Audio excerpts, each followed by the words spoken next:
Classificação indicativa. Livre para todos os públicos.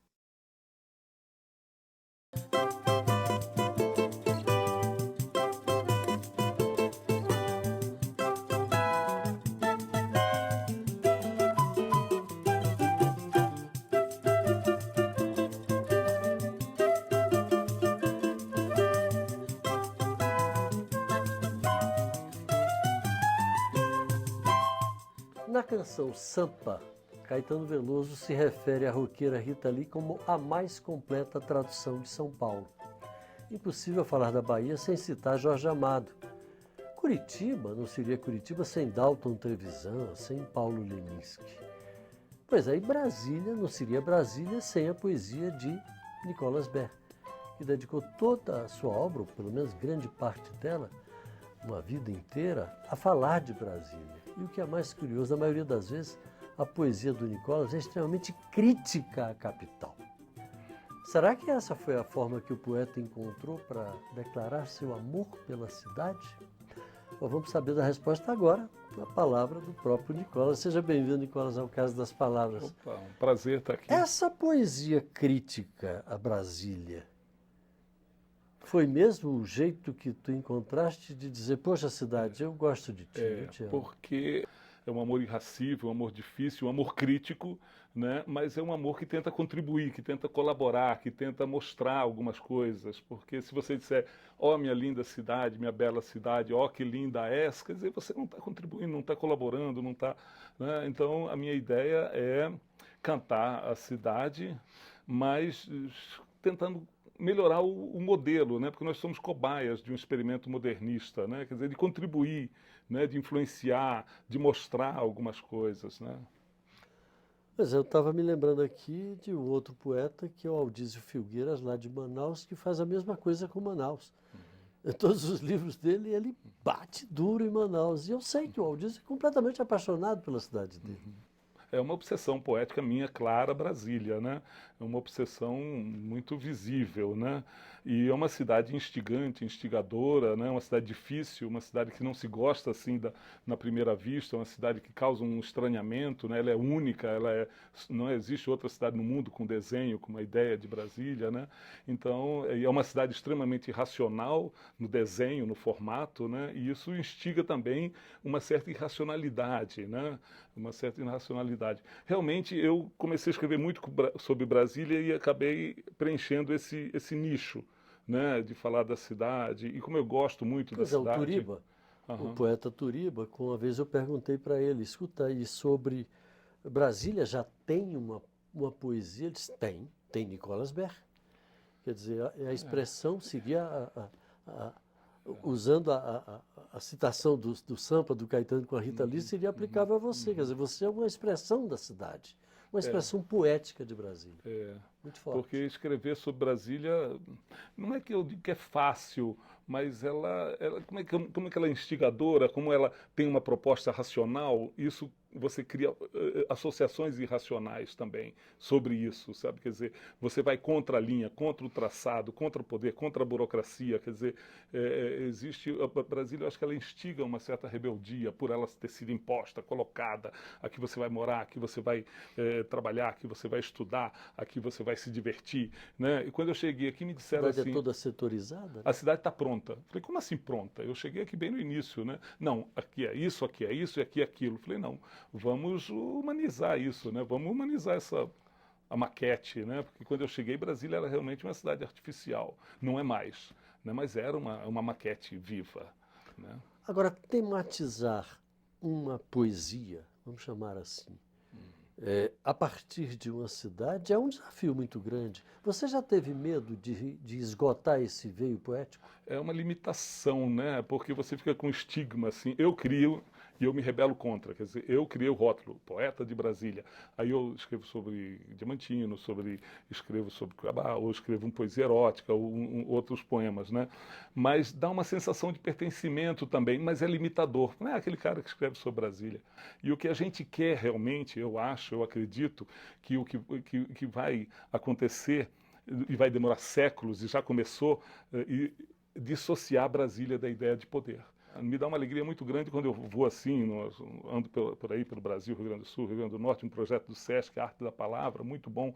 E aí eu falo, vem cá, você é lá da terra do Renato Russo, né? Eu gosto muito do Legião. Maravilha. Quer dizer, a referência já não é mais, né?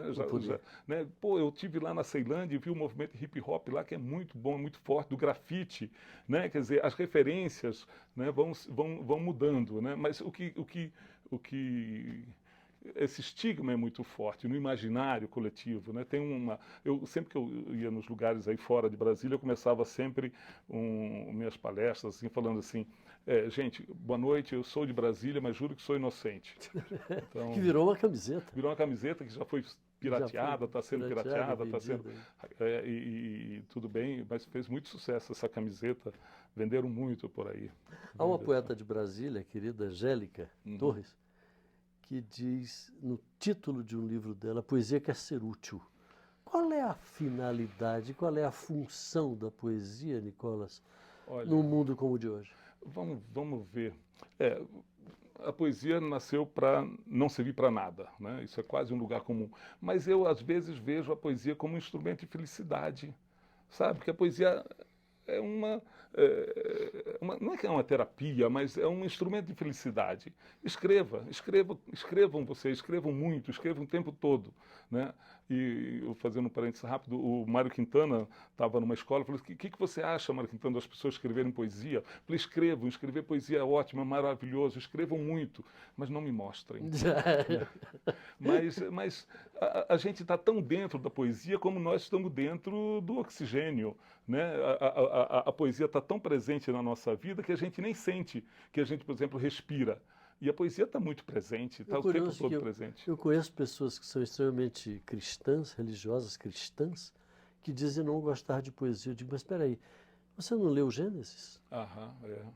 Tem uma poesia mais linda, Cântico dos Cânticos. É maravilhoso, Não é? Até os Salmos. Os Salmos de Salomão são escritos, são poemas magníficos. Né? Nós estamos imersos na poesia como nós estamos imersos na atmosfera, né? A poesia, ela está o tempo todo, porque nós somos sentimento, nós somos emoção, procuramos o belo, procuramos a emoção, procuramos, né? Então é isso. Nicolas, é por isso que a gente pode dizer que há esperança, que a gente não corre o risco de, apesar dessa coisa frenética dos dias de hoje, a gente perder essa capacidade tanto de produção como de absorção de poesia? Não. Eu acho que o homem, quando for colonizar Marte, vai... Porque o sentimento, né, a emoção e a criação e a imaginação e a fantasia vão sempre nos acompanhar, né? Claro que nós vivemos uma sociedade cada vez mais robotizada, né? Mais robotizada mesmo, né? Mas eu acho que há sempre um lugar para a poesia, sabe? Há sempre um lugar para a poesia. Vamos falar dessa mudança de plataformas que a gente está vivendo hoje. E a gente tem hoje uma vastidão de poetas produzindo em outras plataformas que não são o livro, diretamente o livro impresso, papel.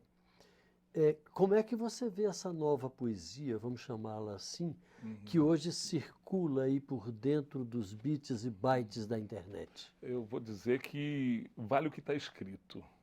Sabe? A tecnologia não vai salvar o poema, sabe? A tecnologia não vai salvar o poema. Eu acho que o conteúdo é que dá a palavra final. Quer dizer, quando saíram os blogs, né, uns 10 ou 15 anos atrás, o blog, todo mundo, tinha blog de poesia, uma pessoa falou assim, entra no meu blog, porque você vai ver lá como que são os poemas para você ler. Eu não consegui ler porque os poemas piscavam. Né? Tudo bem, é uma linguagem, mas eu quero ver o que ele escreveu, eu não conseguia ler. Tudo piscava, a página, aquela coisa, mas... colocando, de certa forma, na prática, o que Augusto de Campos, Haroldo de Campos, Décio Pinhatari, na época da poesia concreta, tentaram fazer com a letra impressa no papel. É verdade. Mas a tendência já estava ali. E eu gosto muito assim do conteúdo, do produto final realmente. Tudo bem que é uma linguagem, as internets, os bits, os tal, né, os Instagram, tudo, mas a palavra final é da palavra e do conteúdo.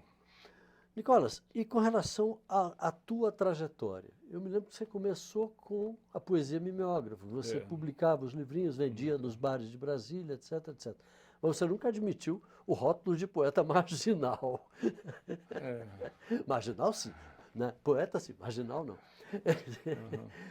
Esses rótulos, só voltando um pouco ao que você falou da história do poeta de Brasília, eles prejudicam muito os jovens poetas que estão surgindo aí?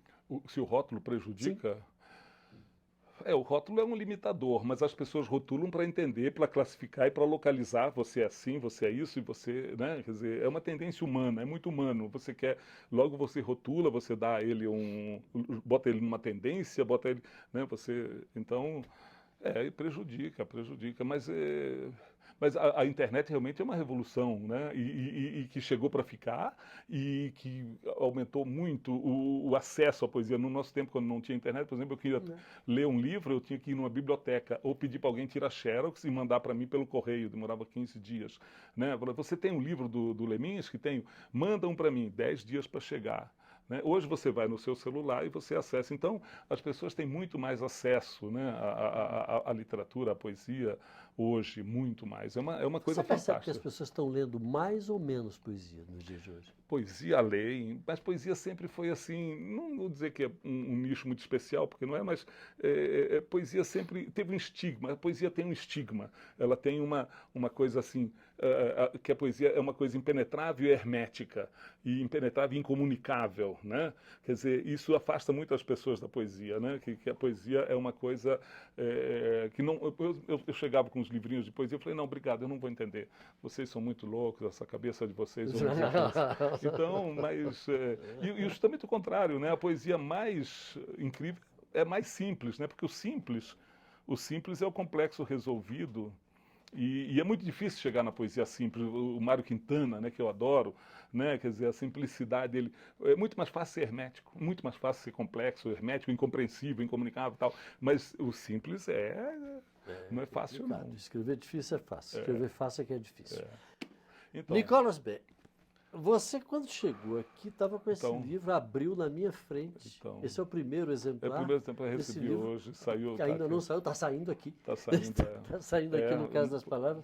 Nicolas B., o menino do mato que engoliu Brasília. E você estava me dizendo que isso aqui é uma espécie de reunião, de antologia da poesia de Brasília, da poesia de Cuiabá e de Diamantino. E de Diamantino. De Diamantino, de Mato Grosso. Isso aí Então você não é só de Brasília.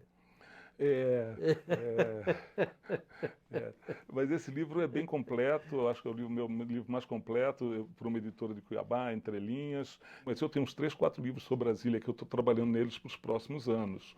Né? Então é isso. Eu já estou na fila para essa noite de autógrafos. Nicolas, Beleza. Muito obrigado pela tua participação aqui com a gente. Obrigado, um prazer. E nós vamos agora para um pequeno intervalo e já voltamos com mais uma entrevista para o Casa das Palavras. Mas antes, veja o que os nossos deputados têm a dizer sobre livros. Eu tenho lido o livro Leopoldina, A História Não Contada, que do autor é o Paulo Resutti. É um livro que aborda a vida da Imperatriz Leopoldina, que é uma personagem maravilhosa, que foi fundamental na história do Brasil, estava um tanto esquecida, e esse livro resgata a história, que é maravilhosa. Eu recomendo muito, vale a pena.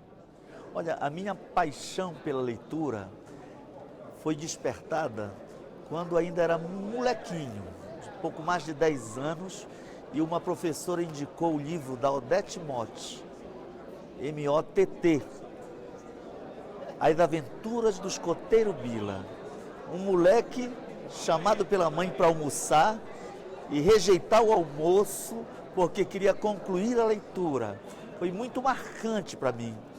E depois um outro livro muito marcante, a ponto de assistir o filme posteriormente e me sentir frustrado porque o livro realmente permitiu viagens lindas, foi do Henri Charrier, Papillon, ou Papillon, como se diz em português, borboletas, do francês, né, para o português.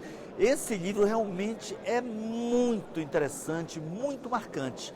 Hoje eu leio principalmente artistas brasileiros e um dos mais importantes escritores brasileiros é o poeta João de Jesus Paz Loureiro, com obras publicadas no Japão, na Inglaterra, nos Estados Unidos, em diversos países. Realmente é um grande poeta, um grande filósofo, um grande memorialista e um apaixonado pelo Brasil, pela Amazônia, mas faz uma obra verdadeiramente universal.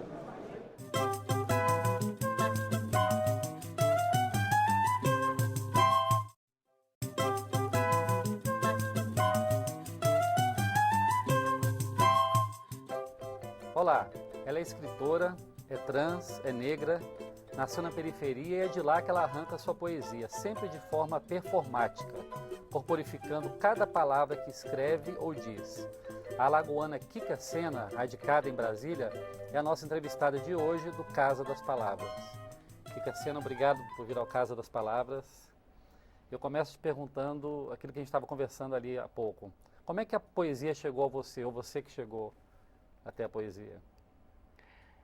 Acho que é a poesia que chega na gente, né? Eu nasci num lugar que tem rio, que tem mar, que tem Marechal lagoa. Deodoro, né? Em Alagoas? Em Alagoas. Ah. E um lugar de muita cultura popular, né? Muita literatura de cordel. E isso foi uma das primeiras provocações poéticas na minha vida. Quando eu ainda estava no ensino fundamental, acho que... Ouvindo nas feiras, nas ruas, os cordelistas, né? Mas na TV. Ah, na TV. Eu sou de um lugar periférico, de Marechal Deodoro. Marechal Deodoro em si não é um lugar onde a cultura do cordel ela é forte, né? Apenas em eventos muito específicos. Hoje em dia a gente tem uma feira literária que acontece anualmente lá e que é onde essa poesia ela aparece com mais vigor. Mas na época que eu morei lá, isso não existia ainda, então eu tive contato na escola, não em outros espaços. Depois você veio para Brasília, é aqui que você realmente assumiu esse papel de poeta. Foi aqui que surgiu essa... Foi, é super recente, né? Apesar de eu considerar a poesia para além da escrita, quando eu me afirmei poeta foi porque eu comecei a escrever e mostrar para um público, né? Mas eu considero que outras expressões da existência humana são poesia. Não apenas a escrita. Além da escrita. É. E você mostra isso quando você está declamando, né, seus versos, né? Sim. Eu vi um dia você declamando na rua e fiquei impressionado, assim. Você tem um poema chamado Sereia Vulcânica e pareceu isso mesmo, um vulcão, assim, né? Para você é muito importante isso, né? Sim. Vulcanizar essa poesia, né? Sim, é como se fosse um alter ego da minha existência, a sereia vulcânica. Então, tem muito a ver com como eu me relaciono com o mundo e como eu enxergo o mundo, né? Ser sereia vulcânica. Como o mundo me afeta e como eu coloco isso para fora. Então, tem tudo a ver com os sentimentos de opressão que eu passo na sociedade, tem a ver com os sentimentos de troca, que são, de algum modo, pacíficos, que são amorosos também. Eu acho que por isso que eu faço um pouco dessa mistura de mar e vulcão. Kika, essa demarcação, você faz uma poesia de uma pessoa trans, né? Uhum. Isso, para alguns, isso é um rótulo. Uhum. Para você isso não é um rótulo, para você isso é uma marca, é uma forma de... É um lugar de fala, como você gosta de dizer, né? Vai ter que ser sempre assim? A poesia vai ter que estar sempre militando a favor dessa causa? Eu acredito que enquanto a gente sofrer algum tipo de opressão que viole nossos corpos, a nossa existência, a gente sempre vai ter que demarcar território, né? Sempre falar do lugar que a gente está existindo, né? Porque, de algum modo, eu percebo que as pessoas se pensam universais. E, normalmente, o ser universal é o homem, branco, cisgênero, heterossexual. E as outras categorias de gente, elas não são universais. Então, é por isso que essas categorias estão sempre marcando seu território, dizendo que existem. E se afirmando. Você já participou dos slams, que são as batalhas de poesia, né? Isso. Como é que você entrou nesse mundo dos slams? Conta um pouco pra gente como é que é essa experiência. E o que que é isso, na verdade? Muita gente não conhece as batalhas de poesia. O que que é isso? Como é que esse movimento veio parar Então, aqui no Brasil? o slam, ele nasce em Chicago, muito a partir da influência do hip hop, só que ele acaba se espalhando pelo mundo, né? Ele nasce num contexto de periferia. E eu tenho percebido que o slam, ele é um espaço onde as pessoas podem falar ou expressar o que está sentindo através de palavras, que esse espaço, de algum modo, ele se coloca como democrático, porque você não precisa necessariamente ter uma formação específica em alguma coisa, ter um livro publicado para poder fazer parte disso. Você apenas precisa ter escrito alguma coisa e querer mostrar para o mundo. E eu entrei no slam, é muito engraçado, porque quando eu decidi mostrar a minha poesia a partir da performance, eu sou formada em artes cênicas, né? Foi quando eu criei um espetáculo, junto com um amigo, onde eu comecei a escrever poemas a partir da experiência corporal que eu estava tendo nos ensaios.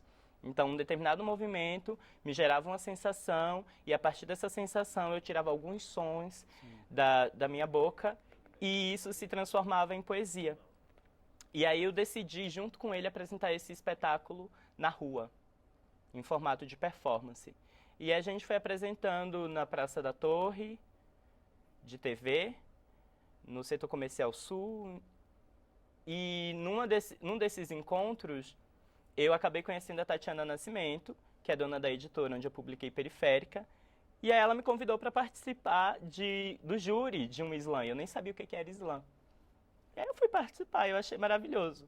De repente, ela me indica para uma curadoria, onde uma performance em vídeo minha é analisada, e eu sou selecionada para representar o Distrito Federal numa batalha de poesia nacional lá no Rio de Janeiro. E é a minha primeira experiência com batalha de poesia, né? A batalha de poesia, eu acho que é importante dizer que ela é uma competição, mas o fim dela não se resume a competir, mas sim mostrar as diversas existências. Ninguém sai derrotado. Não, ninguém sai derrotado. Certo.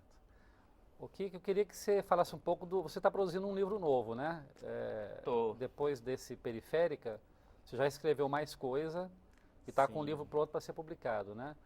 Sim. Ele é diferente do anterior? Ele tem alguma coisa nova? O que a poesia, nesses 2, 3 anos que você começou a produzir aí de forma mais profissional, né? Aham. O que mudou para você? Esse novo livro, o que ele vai ter de novo? Eu pretendo fazer um livro que não é feito composto por vários poemas, por exemplo. A minha ideia é criar um livro de um poema só, onde eu tento narrar a história do Brasil a partir da minha perspectiva. A perspectiva de uma mulher trans e travesti, preta, periférica, filha de uma mãe semi-analfabeta, macumbeira, e mãe solo, né? Então, tento trazer nesse livro, a partir da poesia, a minha perspectiva sobre a história do Brasil. Seria algo como o Cordel já fez ou já tentou fazer?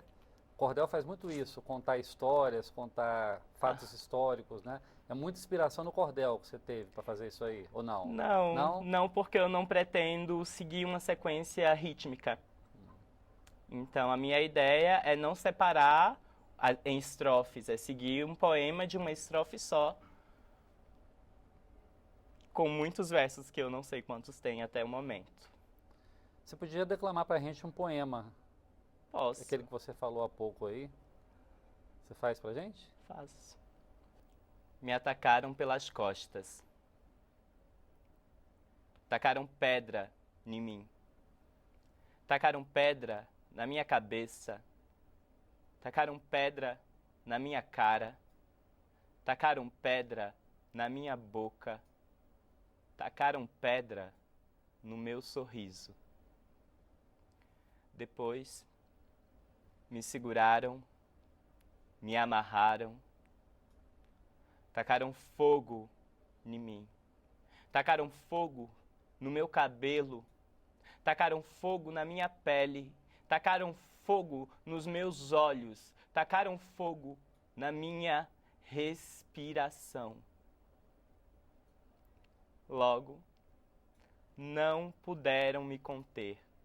Poluí seus ares com meu grito, poluí suas casas caras brancas com meu choro, tingi tudo de preto.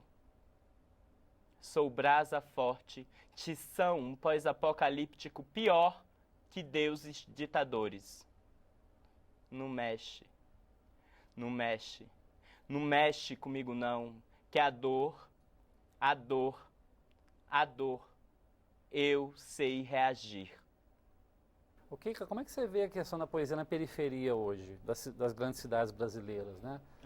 Você está nesse meio já há algum tempo, você já consegue olhar assim de fora e analisar o que mudou nos últimos anos? Ela está uma poesia mais engajada, tem mais gente participando? Como é que você vê esse movimento? Acho que a galera está se colocando mais, né? Eu acho que existiam muitos poetas da periferia que ainda não se colocavam nesse espaço de poetas. Então, acho que a partir da batalha de MCs, a partir dos slams, esses poetas começaram a mostrarem para o mundo, para outras pessoas. E aí, de algum modo, eu sinto que isso tem fortalecido a periferia enquanto espaço de cultura, porque eu acho que as pessoas que se colocam como universais, centristas, elas... centristas no sentido de que moram no centro e não na periferia. Eu acho que elas não têm ideia do quanto que a periferia produz cultura. Acho que elas acreditam que só elas são capazes de produzir cultura. Só o que está na academia é cultura, quando você está lá se formando em artes visuais, em artes cênicas, em música, fazendo um curso. Ou quando alguém te dá um aval, como, por exemplo, a publicação de um livro. Tem gente que é poeta e que nunca escreveu um livro. E que nem sabe escrever, né? Vídeos poetas orais que, ó, a oralidade é muito forte, né, na poesia da periferia, né? Sim. Kika, obrigado por vir ao Casa das Palavras. Sucesso aí no seu novo livro. Já tem nome? Tem um nome provisório que eu ainda não sei se vai permanecer. Estou, por enquanto, chamando de Subterrânea. Subterrânea. Sempre no feminino, né? Você escolhe sempre um título feminino para datar seus trabalhos, né? Sim, o primeiro livro que eu publiquei, eu quase não falo dele, ele se chama Marítima. Marítima. E ele vai para um outro lugar, que é um lugar bem mais calmo, porque eu acho que as pessoas me veem performando e elas acham que eu só sou explosão. E Marítima não é um livro que eu performo, é um livro que eu escrevi para ser lido e não performado. Depois veio o Aí depois veio o Periférica e agora vem o Subterrânea, que é mais como se fosse um manifesto do que um livro propriamente dito. Mas eu estou experimentando aí os lugares de formatação para ver como que ele vai chegar no mundo. Boa sorte então aí na produção do seu novo livro e obrigado aqui por vir ao Casa das Palavras. Obrigada. O Casa das Palavras termina aqui. Escreva pra gente, o nosso e-mail é casadaspalavras@câmara.leg.br ou então ligue 0800 619 619, é de graça. E se você quiser ver ou rever este e outros programas, entre no nosso endereço eletrônico câmara.leg.br/Casa das Palavras. Obrigado pela audiência, boas leituras e até a próxima.